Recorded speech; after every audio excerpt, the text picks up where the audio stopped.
സമയം ദേ ഇവിടെ രാവിലെ 6 മണിയാവാൻ പോകുന്നുള്ളൂ. പക്ഷെ നേരം പരപരാന്ന് വെളുത്തിട്ടുണ്ട്. ഞാൻ വന്നേക്കുന്ന വേറൊന്നല്ല, ദേ ഈ ഒരാളെ കാണിച്ചു തരാം. ഞാൻ നേരത്തെയും നമ്മുടെ ബ്ലോഗുകളിൽ കാണിച്ചിട്ടുണ്ട്. ഇതാണ് ടൈഗർ ഭയ്യ. ഇവിടെ എല്ലാവരുടെയും ഹെൽപ്പിന് വേണ്ടിയൊക്കെ നമ്മുടെ ടൗൺഷിപ്പിൽ നിൽക്കുന്ന ആളാണ്.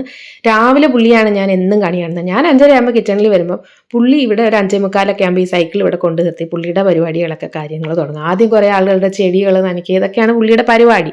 അപ്പോൾ ഞാൻ പറയാൻ കാരണമൊന്നുമില്ല, പുള്ളി രാവിലെ വന്ന് ദേ ആ സ്പ്രൈറ്റിന്റെ കുപ്പിയിൽ ഒരു കുപ്പി മോരുവെള്ളമാണ് രാവിലത്തെ ആഹാരം ഈ ക്ലൈമറ്റിൽ കേട്ടോ. ഇവിടെ ഛാസ് എന്ന് പറയും. നമ്മുടെ ശരിക്കും മോരുവെള്ളമാണ് ഇവിടെ ഈ ഛാസ് എന്നൊക്കെ പറയുന്നത് കേട്ടോ. കുറച്ച് ചീരപ്പൊടിയും കാര്യങ്ങളൊക്കെ ഇടും. പക്ഷെ രാവിലെ ഇതെങ്ങനെ കുടിക്കുന്നത് എനിക്കറിയത്തില്ല, ഓരോരുത്തരുടെ ശീലമില്ല. അപ്പൊ രാവിലത്തെ എന്റെ കോലം ഇതായിരുന്നു. നല്ല പരപരാന്ന് വെളുത്തെന്ന് ഞാൻ പറഞ്ഞല്ലോ. വെയിൽ വന്നപ്പോൾ തന്നെ നമ്മുടെ തുണിയൊക്കെ കഴുകായിട്ടു. വിശ്വസിക്കാൻ പറ്റത്തില്ല, മഴയെ ഏത് സമയവും നമുക്ക് വരാം.